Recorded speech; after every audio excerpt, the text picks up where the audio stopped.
A paz de Cristo para todos, chegando aqui com a lição 6 na classe dos jovens. Nós falaremos nesta aula sobre exemplos de liderança feminina. Olha que lição linda, que texto lindo. E como tenho dito, esta revista é um verdadeiro curso de liderança cristã. Por isso, se você não está inscrito no canal ainda, inscreva-se, ative as notificações, dê like no vídeo e deixe o seu comentário, que é sempre muito importante para nós. Eu sou o presbítero Denis Pereira, atuo com a EBD há mais de 20 anos. Quer conhecer melhor nosso ministério, família, nossas viagens pregando a palavra de Deus? Acesse o nosso Instagram, @DenisPereiraOficial, e siga lá o nosso perfil, tá certo? Bora para nossa aula, pegue Bíblia, revista, papel, caneta e não se esqueça, compartilha com todo o departamento da EBD da sua igreja, porque nós temos aqui as pré-aulas para as classes de adolescentes, adultos, jovens, pré-adolescentes e juvenis, isso mesmo, tá certo? Bora para nossa aula como tema exemplos de liderança feminina. O texto principal está em 2 Crônicas, capítulo 34, versículo 22. Então, Ilquias e os enviados do rei foram ter com a profetisa Uda, mulher de Salum. Em toda a Bíblia é possível identificar a mulher como parte do propósito de Deus, inclusive ocupando posições de destaque, tanto no Antigo quanto no Novo Testamento, tá certo? Então, as mulheres sempre teve um destaque especial no reino de Deus, desde o Antigo Testamento até no Novo Testamento, tá bom? Bom, introdução. A temática a respeito do papel da mulher na sociedade, na família e na igreja tem provocado grandes debates, mas a Bíblia tem respostas para as questões mais complexas e centrais a este respeito. Então nós vamos ver aqui a importância da liderança feminina na igreja de Cristo. Aliás, nós temos visto grandes lideranças hoje sendo exercidas por mulheres, inclusive está levantando uma geração de mulheres pregando aí, fantástico. Olha só, primeiro tópico aqui, a mulher nas escrituras sagradas. Eu serei direto nesse ponto primeiro para a gente ir para o segundo, que é bem delicado, meio complexo aí, tá bom? Bom, nós temos aí a criação da mulher, que com certeza faz parte fundamental do plano divino da salvação, certo? Então Deus cria a mulher, tem toda a história, o Filho de Deus nasce de uma mulher, ok? Deus poderia ter olhado e dito, vai Jesus, se incorpora aí. Não, nasceu do ventre de uma mulher, de uma jovem chamada Maria, tá? Isso deixa muito claro aí a importância da família, o valor da mulher, tá? A semelhança do homem, a mulher foi criada com Deus com um propósito. O homem foi criado com um propósito, a mulher também foi criada com um propósito. Ser uma adjutora. Adjutora é ajudadora, é aquela que está ao lado, não é aquela que está atrás, não é aquela que está por baixo, é aquela que está ao lado. A mulher teve e tem um papel fundamental, indispensável no reino de Deus na terra, isso é inquestionável. No ministério de Jesus, desde o seu nascimento, você vai ter aí a presença das mulheres, não é? Jesus quebrou muitos paradigmas aí. Por exemplo, Jesus era o único mestre que deixou que mulheres o servissem com seus bens. Mulheres se relacionavam com Jesus, o que não era comum para os mestres daquela época, não é? Jesus conversou com a mulher samaritana. Enfim, Jesus deu uma posição de dignidade para aquela mulher que estava encurvada. Jesus deu uma posição de dignidade para Maria Madalena, para a mulher adúltera, ok? Então veja que Jesus estava sempre trazendo a mulher para o seu lugar de origem e propósito, tá? Bom, veja, a palavra adjutor aí significa ajuda, auxílio e socorro, tá? Para entender aí, a mulher participa da responsabilidade de Adão e como ele coopera no plano de Deus. A expressão que esteja como diante dele significa idônea, que seja capaz. Então, Deus criou a mulher com capacidade, com habilidade para cumprir o seu propósito na terra, tá certo? Mulher é companheira, companheira é companes, aquela que parte o pão junto com o homem, por isso que fala daquela que está ao lado. Aí nós temos aqui mulheres na liderança, tá? Nós temos aqui mulheres na liderança, tá bom? Eu sempre costumo dizer que aonde há Bíblia, não há espaço para competição. O grande problema hoje, em muitos lares cristãos, é a competição entre marido e mulher. É o homem achando que a mulher não tem competência para fazer nada, mas nós estamos vivendo um outro lado, que são mulheres eliminando a liderança de seu marido, minando a liderança de seu marido. Eu digo que uma mulher virtuosa hoje é aquela que ajuda e exige que seu marido exerça a liderança no lar, ok? Exija. Há momentos em que a mulher vai assumir a liderança do lar, principalmente espiritualmente. Mas uma mulher virtuosa, ela conduz o seu marido para que ele cumpra o seu papel, para que ele exerça a sua função.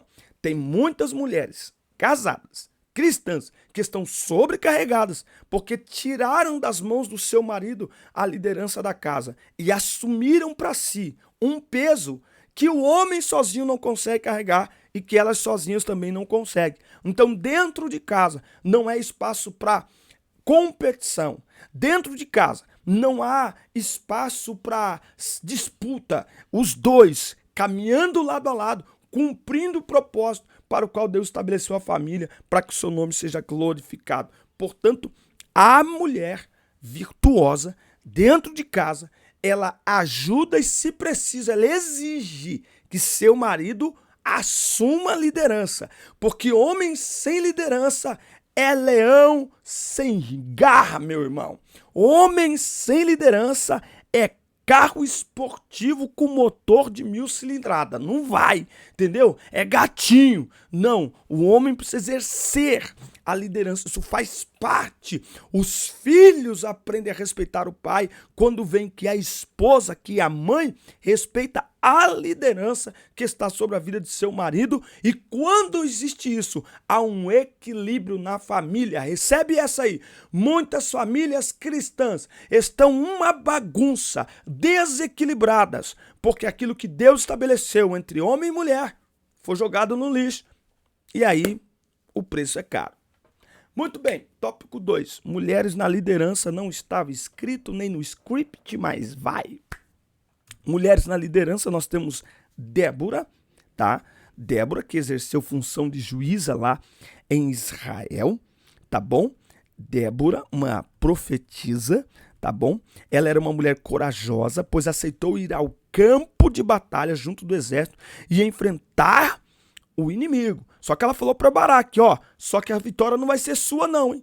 Hoje esse povo vai saber que Deus deu vitória ao povo dele por intermédio de uma mulher, tá? Nós temos a profetisa Uda, também, que era esposa de Salum, que era guarda das roupas.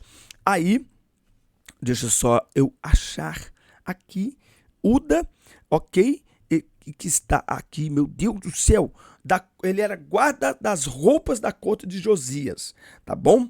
É importante ressaltar que Uda exerceu atividade profetisa em um período em que esse ofício era quase exclusivo dos homens, né? É como hoje. Hoje uma irmã que prega a palavra de Deus, ela ainda transita em um ambiente ainda muito dominado por homens, né? As mulheres, na maioria das vezes, pregam em festividades de mulheres, em cultos de mulheres, não é? É quase uma reunião de obreiros, por exemplo, eu nunca vi uma mulher pregar. Nunca vi uma mulher pregar há 40 anos que eu tenho na Assembleia de Deus. Nunca vi uma mulher pregar numa reunião de obreiros, até porque, na maioria das vezes, é uma reunião só para homens, né? Só para homens, não é? Mas nós temos aí também a liderança de Priscila, que aí já é no Novo Testamento, lá com Paulo, Priscila, Áquila e sua esposa Priscila, que eram fazedores de tendas. E Paulo sauda Priscila como uma cooperadora do reino de Deus. Junto com sua esposa, ela discipulou Apolo. Podemos afirmar que Priscila desempenhou um papel importante no ministério do apóstolo Paulo e também na igreja de Cristo. Priscila e seu marido não foram apenas companheiros de trabalho de Paulo, mas foram leais a Jesus e negaram a si mesmos para o bem do apóstolo e da igreja. E aí nós temos esta mulher, Lídia, que era uma vendedora de púrpura, que era uma mulher rica, uma mulher de posse, e essa mulher colocou sua casa à disposição de Paulo. Isso mostra que ao longo do tempo as barreiras elas foram caindo e mulheres foram assumindo no reino de Deus posição de liderança e posição aí de destaque. Tem sempre aquela pergunta: uma mulher pode ser pastora? Uma mulher pode pastorear uma igreja? Pode presidir uma igreja? Nós já temos hoje alguns casos específicos, sim, já vi alguns casos específicos, não sei dizer aqui qual o ministério em si, mas alguns casos específicos em que a mulher assumiu o pastorado, até presidência de uma igreja. Vale sempre lembrar, novamente, não se trata de disputa, não se trata de competição, ok? Então, o marido ser o presidente não diminui a mulher, de forma alguma, gente. Nós precisamos entender cada coisa no seu devido lugar, tá certo? E eu estou acelerando para a gente passar um pouquinho mais de tempo aqui no nosso terceiro tópico. A imagem está bugando e esse é um problema que eu tenho, mas eu não posso parar, não posso deixar de gravar, não posso desanimar. Eu tenho que seguir em frente, fala a verdade. Então, se você não está me vendo perfeitamente na sua tela, não se entristeça, porque você está ouvindo, ok? E ouvir é melhor, tá bom? Escute aí, enquanto a gente tenta consertar aqui, só não sai daí. Ajude-nos a seguir em frente aqui com a nossa aula. Deixa eu fazer aqui algo rapidinho, meus irmãos. Tá bugando essa imagem, tá dando esse tchurdo aqui, que esse negócio aqui que tá acontecendo. Mas Deus vai nos dar graça, irmão. Eu vou terminar essa aula aqui para vocês. Tá tão gostoso essa aula, rapaz. Tão legal essa aula. Mas tá bom, vou ficar lá no cantinho, tá bom? Ó, não. Vou ficar aqui no cantinho, tá bom? Se você quiser me ajudar, eu vou deixar a chave Pix aí para você me ajudar. Porque eu não consigo trocar isso agora sozinho. Não consigo. Mas vamos olhar aqui, ó, o nosso terceiro tópico. Vamos olhar aqui o nosso terceiro tópico, que vai falar sobre um assunto que eu queria passar um pouquinho mais de tempo aqui, que é sobre... Aí, cadê? Tá aqui uma resposta ao feminismo. Vamos olhar isso aqui, ó. Uma resposta ao feminismo. O movimento ideológico conhecido como feminismo teve influência direta do marxismo, cuja ênfase é a desconstrução da família tradicional, sob o argumento de que esse modelo promove a opressão da mulher, influenciados por autoras como Simone de Beauvoir e Judith Butler.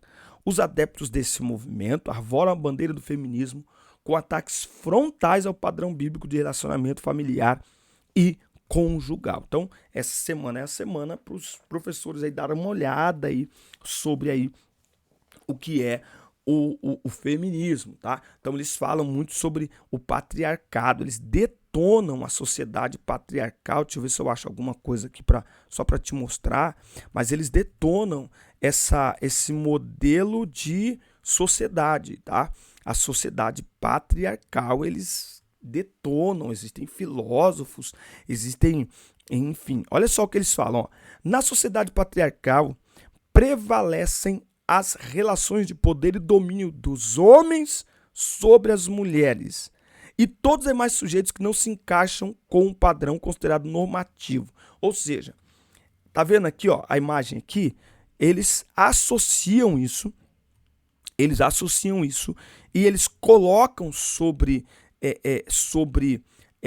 a Bíblia e sobre os homens cristãos, essa peste sempre do machismo e tal. Então é como se as nossas esposas, elas não tenham voz, elas não possam falar, e aí entra termos como empoderamento. Isso é um perigo, irmão, isso é um perigo, tá? Então, quando Deus estabelece a liderança do homem sobre a mulher, gente, é só você ler Efésios 5. A Bíblia não diz que a mulher deve morrer pelo homem, mas diz que o homem deve morrer pela mulher. Ou seja, o marido, ele vive em função da mulher, ele vive para a mulher, para proteger, para sustentar. Ah, não. Cumpre o padrão bíblico que dá tudo certo, fica tudo bonitinho, sem disputa, sem competição, tudo no seu devido lugar. Como que a Bíblia responde a isso? A resposta que a Igreja de Cristo deve dar ao movimento feminismo se fundamenta na palavra de Deus. É urgente que a igreja reafirme a sua fé de que a Bíblia é a palavra de Deus, infalível e perfeita. Portanto, o nosso modelo familiar deve ser preservado, independente dos ataques que nós estamos sofrendo, né? Independente dos ataques que nós estamos sofrendo. Então, nós estamos vendo mulheres sendo grandes líderes no momento que nós estamos vivendo. O termo dominar, usado em Gênesis, não implica subjugar, maltratar, nem tampouco humilhar. Em hipótese alguma indica que o homem seja superior à mulher. Não é isso. O texto a respeito da mulher, o texto de Paulo, de que ela deve estar calada e tal, são questões pontuais. Esse texto sequer ele é pregado. Eu nunca vi ninguém pregar isso na igreja. Nunca vi nenhum pastor ensinar isso na igreja. As mulheres têm plena liberdade na igreja. Na igreja, excetuando o pastorado, grandes lideranças da igreja são exercidas por mulheres. Liderança missionária, liderança de jovens, liderança de mulheres, liderança de crianças. Elas estão em pontos chaves da liderança na igreja. Portanto, a mulher é criação de Deus e ela é especial, tá certo? Agora, no caso aqui, nós não tratamos da questão do ministério pastoral feminino. Primeiro, porque a nossa igreja não ordena pastoras, tá?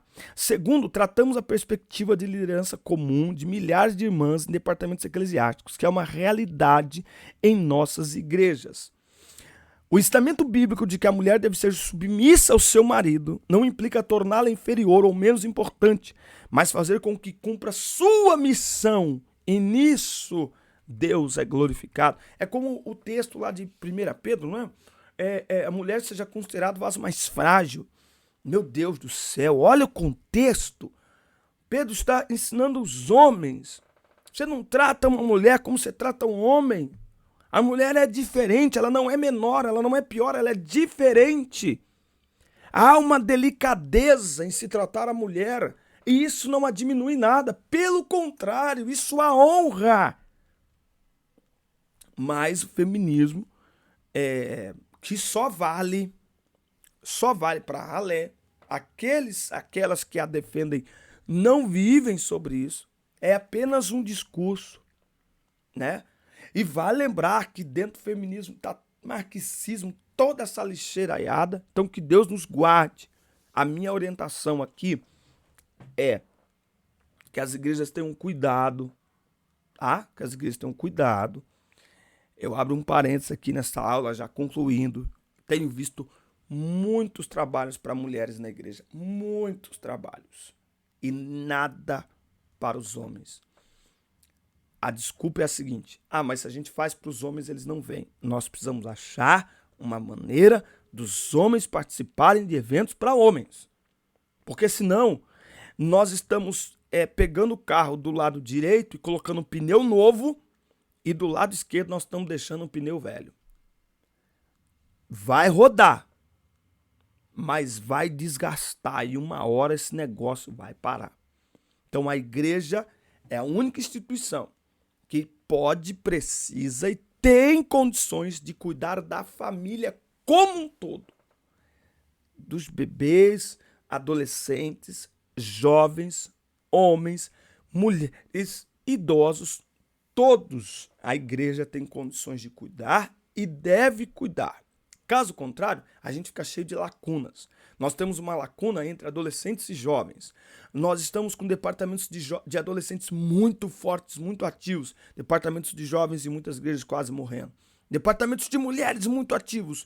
Departamento de homens inexistente. Nós precisamos ter este cuidado até para proteger nossa casa, a igreja, nossas famílias, o nosso lar, nosso casamento, as mulheres, tá certo? Forte abraço, essa foi mais uma pré-aula da Escola Dominical, lição 6, na classe de jovens. Assista, curta, compartilhe, inscreva-se no canal, manda para todo mundo e até o nosso próximo encontro.